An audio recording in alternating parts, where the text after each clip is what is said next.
अस्सलामु अलैकुम वरहमतुल्लाहि वबरकातुहू। इन्नल हम्दलिल्लाह वस्सलातु वस्सलामु अला रसूलिल्लाह व आलिहि व सहबिहि व मन वाला। अऊज़ु बिल्लाहि मिनश शैतानिर रजीम। अलिफ लाम मीम ज़ालिकल किताबु ला रैब फ़ीह। बरदरान इस्लाम, मेरे दीनी और मिली भाइयों, बुज़ुर्गों, दोस्तों, कुरान मुक़द्दस की बड़ी फ़जीलतें किताब व सुन्नत में वारिद हैं। कुरान के चंद फ़ज़ाइल का तज़किरा हम यहाँ करेंगे। अल्लाह रब्बुल आलमीन से दुआ है कि मौला हमें इन बातों को सुनने और उन पर अमल करने और उसकी तरफ दूसरों को दावत देने की तौफ़ीक़ अता फ़रमाए। कुरान की मैंने बतलाया कि बड़ी फ़जीलत किताब व सुन्नत में वारिद है। हम जिन फ़ज़ाइल को यहाँ जमा कर चुके हैं, एक बाद दीगरे हम उनका तज़किरा करेंगे और मेरी कोशिश होगी कि हर क्लिप में हम 5 फ़ज़ाइल का तज़किरा करें।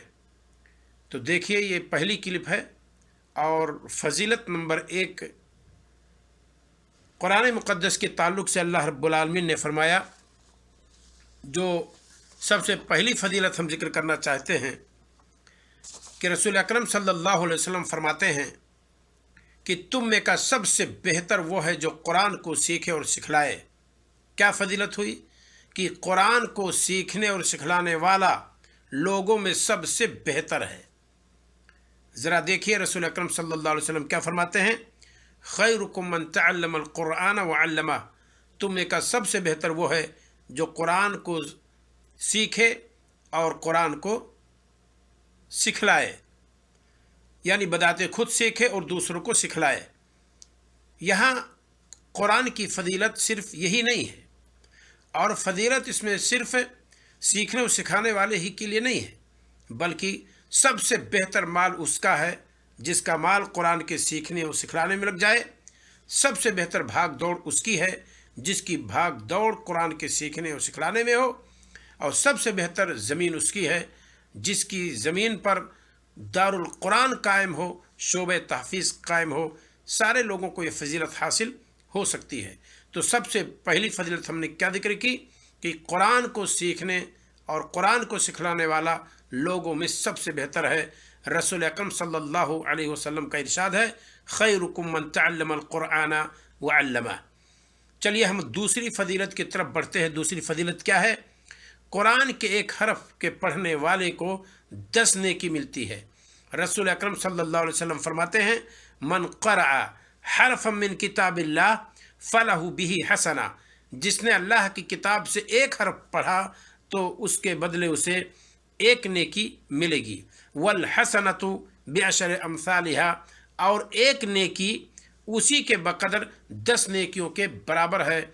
यानी एक हर्फ कुरान में से अगर हम पढ़ते हैं तो उस पर अल्लाह रब्बुल आलमीन हम और आपको 10 नेकियां फराहम करता है, और हमारे और आपके नामे आमाल में 10 नेकियां लिख दी जाती हैं। एक हदीस में रसूल अकरम सल्लल्लाहु अलैहि वसल्लम ने इसको यूँ वादे किया है कि मैं ये नहीं कहता कि अलिफ लाम मीम हरफुन, अलिफ लाम मीम एक हरफ है, मैं ये नहीं कहता, बल अलिफुन हरफुन व लामुन हरफुन व मीमुन हरफुन। बल्कि अलिफ अलग एक हर्फ है, लाम अलग एक हर्फ है, और मीम जुदागाना एक हर्फ है। जिसका मतलब ये हुआ कि जिसने अलिफ लाम मीम पढ़ ली, गोया की 10 तियाए 30 नेकियां उसके नामे आमाल में दर्ज हो गई, और उसके मीज़ान हसनात में अल्लाह रब्बुल आलमीन ने 30 नेकियां लिख दी। तो कुरान की दूसरी फ़जीलत क्या है कि कुरान वो किताब है जिसके एक हरफ पर 10 नेकी हमें और आपको मिलती है।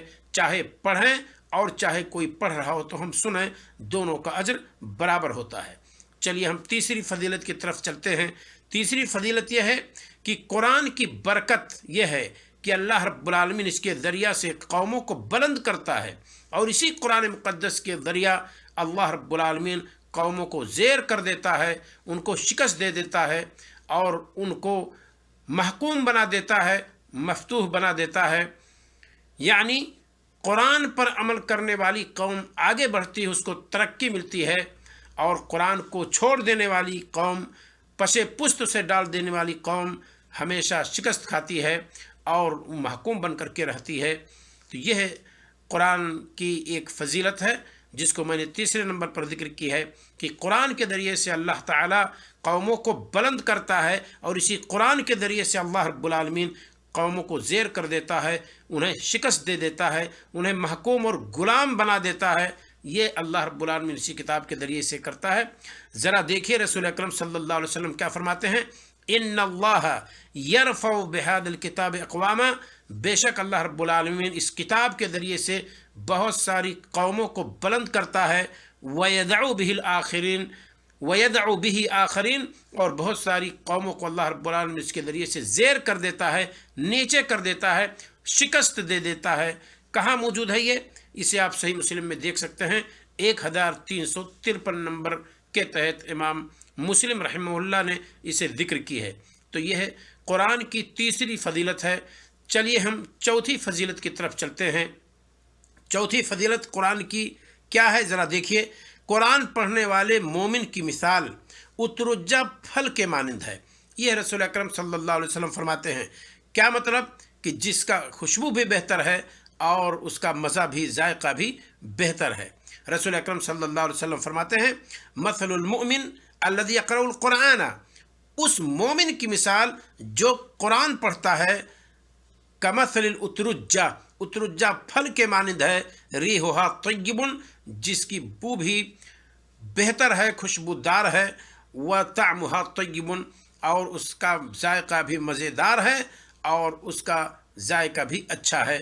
یہ رسول اکرم صلی اللہ علیہ وسلم فرماتے ہیں، گویا کہ جو مومن قرآن پڑھتا ہے اس کی زبان بھی میٹھی، اس کا عمل بھی بہتر، ہر اعتبار سے گویا کہ اس کے اندر مٹھاس ہوتی ہے، اس میں کوئی شک نہیں۔ اور اسے آپ دیکھنا چاہیں گے تو بخاری کے اندر 5427 نمبر کے تحت امام بخاری رحمہ اللہ نے اس حدیث کو ذکر کی ہے۔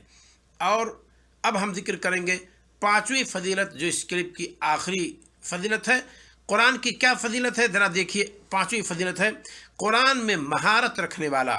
قرآن میں مہارت رکھنے والا بروز قیامت، قرآن میں مہارت رکھنے والا بروز قیامت کہاں ہوگا؟ پاک باز بزرگ اور پاک باز فرشتوں کے ہمراہ ہوگا، ان کے ساتھ ہوگا۔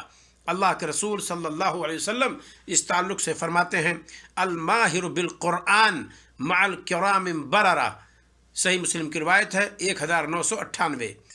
قرآن میں مہارت رکھنے والا، اس کا ترجمہ یہ ہے، قرآن میں مہارت رکھنے والا بروز قیامت بزرگ اور پاک باز فرشتوں کے ہمراہ ہوگا، اور ان کی جھرمٹ میں ہوگا اور ان کی صحبت میں ہوگا۔ کون؟ جو شخص قرآن کو پڑھتا ہے، قرآن کو پڑھنے والا مومن پاک باز فرشتوں کے ساتھ ہوگا۔ یہ اس کلپ کی آخری فضیلت جو میں بیان کرنا چاہتا تھا۔ یہ 5 فضیلتیں قرآن مقدس کی ہم نے بیان کی ہے۔ اللہ رب العالمین سے دعا ہے کہ مولا ہمیں اور آپ کو قرآن کو خوب پڑھنے اور اس پر عمل کرنے اور دوسروں تک بھی ان باتوں کو پہنچانے کی توفیق عطا فرمائے۔ السلام علیکم ورحمۃ اللہ وبرکاتہ۔